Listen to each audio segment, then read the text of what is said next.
साथियों, हमारे चैनल में आपका स्वागत है। आज हम आपको गुम इंसान के बारे में बताएंगे।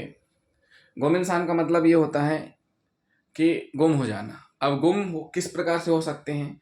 या तो घर से बिना बताए चले जाएं, या घर से कहीं का बोल के जाएं, लौट के ना आए, या कहीं दूसरे स्थान पर जा रहे हैं, वहाँ पहुँच नहीं पा रहे हैं। तो ऐसे स्थिति में क्या होता है कि परिजन आसपास ढूंढते हैं, पता करते हैं। जब पता नहीं चल पाता है तो फिर थाने में गुमने की सूचना दी जाती है, जिसको गुम इंसान बोला जाता है। पहले के समय में गुम इंसान कायमी बस होती थी, उसकी जांच होती थी। जब भी दस्तयाब होता था यानी मिलता था, जो भी गुमा हुआ है, बालिग नाबालिग युवा प्रौढ़ जो भी है, उसके बयान करवाए जाते थे।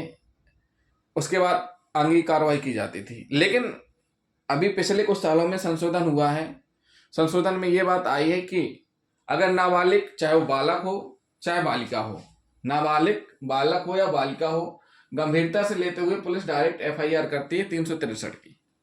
उसके बाद फिर उस अपराध में ही गुम इंसान संलग्न हो जाती है और अपराध की विवेचना चलती है। साथियों, जिस तरीके से हम नाबालिग में गंभीरता दिखाते हैं, उसी तरीके से हमें अन्य मामलों में भी गंभीरता दिखानी चाहिए। जिनका अभी अभी प्रमोशन हुआ है, जो हवलदार बने हैं, एएसआई बने हैं, एसआई बने हैं, उनके लिए हम ये बोलना चाहेंगे कि आप खुद निर्णय अपने आप से मत लीजिए।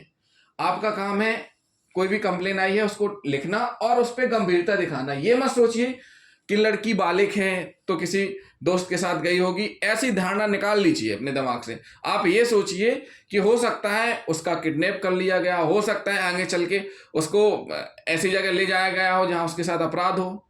क्यों? क्योंकि एक स्टेज रहती है 18 वर्ष से ऊपर वाली, जिसमें सभी अट्रैक्ट होते हैं, समझ नहीं पाते हैं, सोचने समझने की उतनी क्षमता नहीं रहती है।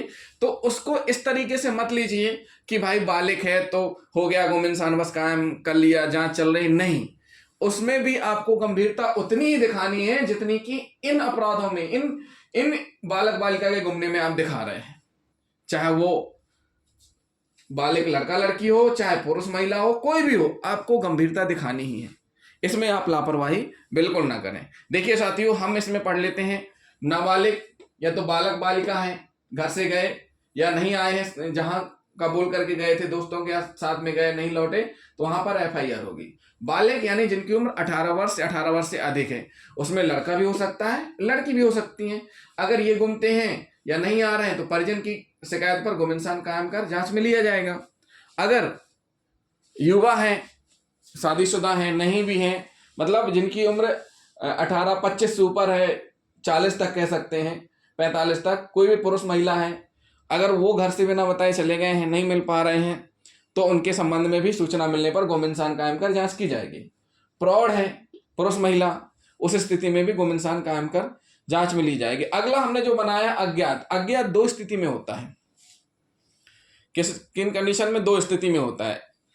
जब मेला वगैरह में कोई मूक बधिर जो बोल नहीं पाता है वो गुम जाए, मिल जाता है, या फिर किसी की डेड बॉडी मिल जाए। अब आपके क्षेत्र में गुम इंसान गायब नहीं है, आपके क्षेत्र में एक बॉडी मिलती है जो कि उस क्षेत्र का ही नहीं, किसकी कोई पहचान ही नहीं कर पा रहा है, तो वहां पर कायमी तो मर्ग की होगी, लेकिन उसकी गुम इंसान के हिसाब से भी कार्रवाई करते हुए आसपास के थाना क्षेत्रों में उसकी सूचना दी जाएगी कि ये जो व्यक्ति खत्म हुआ है, इसकी पहचान नहीं हो पा रही है।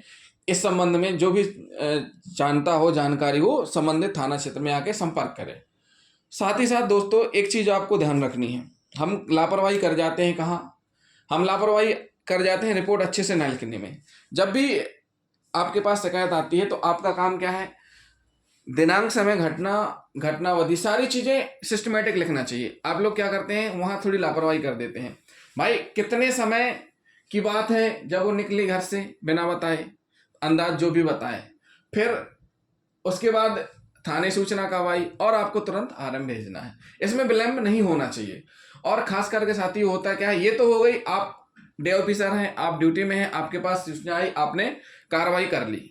लेकिन कभी कभी होता क्या है कि कुछ गुम इंसान या कुछ बालक बालिका जिनमें नाबालिग रहते हैं, उनकी 363 की डायरी आपको मिलती है दूसरे विवेचक के ट्रांसफर होने पर या बीट चेंज होने पर। तो उस स्थिति में आपका काम क्या है? जो भी नए अधिकारी हैं, नए जांचकर्ता हैं, उनका काम है सबसे पहले उस डायरी का अध्ययन करें, उनको समझें और ये देखें कि किसके आदेश से आपको डायरी प्राप्त हुई है। थाना प्रभारी ये आदेश करेंगे आपको। उस स्थिति में आपको पूरे दस्तावेज देखना है और फिर उसके बाद ही फिर आगे जांच में मसरूफ होना है। तो साथियों, इस बीच जो भी जांच करता है, कायमी करता अधिकारी है, उसकी जिम्मेदारी क्या क्या है। सबसे पहले गोमिनसान की स्थिति में आरएम, रेडियो मैसेज, सीसीटीवी में भी सभी जगह आप डाल सकते हैं, सभी थाना क्षेत्रों में। डीसीबी, डिस्ट्रिक्ट क्राइम ब्रांच को भी सूचना दे सकते हैं। आज के समय में एक भारत सरकार ने वन स्टॉप सेंटर सखी संचालित कर रखी है। साथियों, जो भी पुलिस ऑफिसर हैं, अगर कोई